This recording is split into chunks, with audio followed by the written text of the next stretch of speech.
In our last video, we were discussing all of the complex moving parts involved in exhibiting a virtue, and the balancing act it is to figure out the right act or attitude for all of the particularities of the circumstance you're in.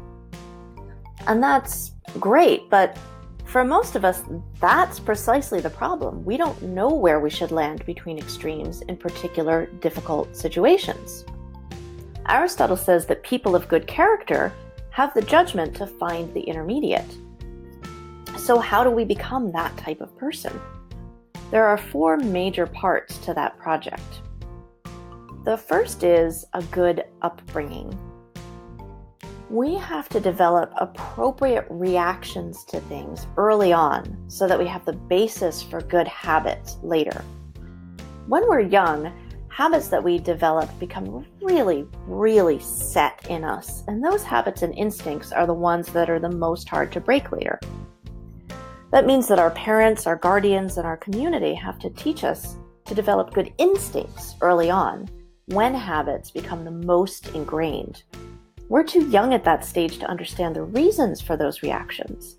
So our parents and guardians and teachers and community members teach us to feel gut instincts about things. They teach us to feel disgust for things that are wrong. So we develop a kind of gut aversion to those things. They try to teach us to feel a gut attraction to things that are good at a young age. And then later, when we're older and can use the faculty of reason, show us the reasons why we ought to be averse to such things. So that's the first stage. It's much easier for us to develop proper dispositions in ourselves as adults if we've grown up developing the right gut instincts. It's not impossible to conquer bad instincts, but it's much more of a struggle. So this is one of the most important reasons why a good society is so necessary. You need society to provide that stepping stone. But your upbringing isn't enough in itself. You have to keep practicing beyond the age when your caregivers are raising you in order to truly develop virtue. Remember that genuine virtue requires reason, so you can't really be virtuous until you bring your own faculty of reason into it. Until then, you're just practicing and preparing. So the second thing you need is a moral exemplar. Remember that virtues are dispositions, tendencies to think and behave in certain ways that have become habits. Like any other habit, we need to practice that behavior until it's actually habitual. It's like learning a sport or an instrument or driving a car. You repeat until the behavior becomes part of your muscle memory. So until those behaviors and thoughts become our own dispositions, we need a model to follow, someone who does have the virtue that we're trying to develop and we can imitate. That is your moral exemplar, the person who exemplifies the virtue. That is, the person who is an example of the virtue. And the idea there is that person is almost like a coach. They can show you the behavior that you need to repeat in order to have it become part of the muscle memory of your mind. You won't always have access to your moral exemplar, though.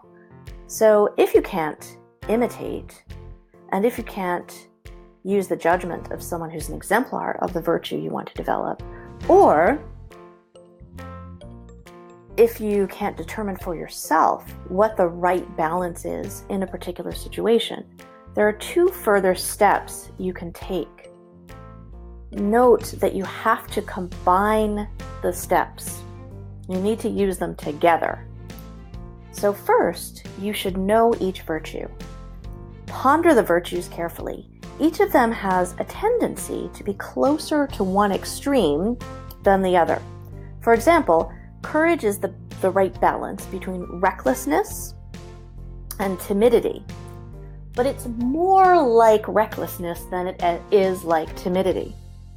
So, if you need to act and you don't have a guide and you can't determine what's the best balance, tend toward the extreme end that is most associated with the virtue.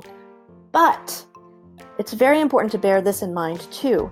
It's very important that you know yourself. Examine your own personality and tendencies.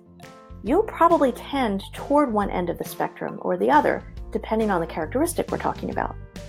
So, for example, if you know that you tend toward recklessness, then be very cautious about ending up on the reckless end of the spectrum unless you're really sure it's necessary. When you combine these two processes, you should be able to get pretty close to the right balance, even if you're not precisely sure in that circumstance. So that's the process by which we can develop the tendencies of virtue in ourselves. So the idea is that if you are exercising the virtues, you are really utilizing all of the facets of yourself as a human being. You're challenging yourself, and you're developing your abilities and talents. You're connected with your community and friends in deep ways, and all of this will add up to a deeply satisfying life, rich with experiences and knowledge and community and connections. And this, to Aristotle, is what true happiness is. This is the end of our lecture series on the Nicomachean ethics. We have just scratched the surface of this incredibly rich and complex work.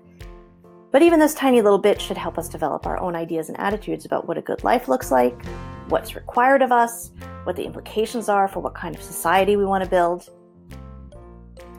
As always, review this video, review your notes, email me with questions, and we'll continue to think about courage and the good life in our discussions.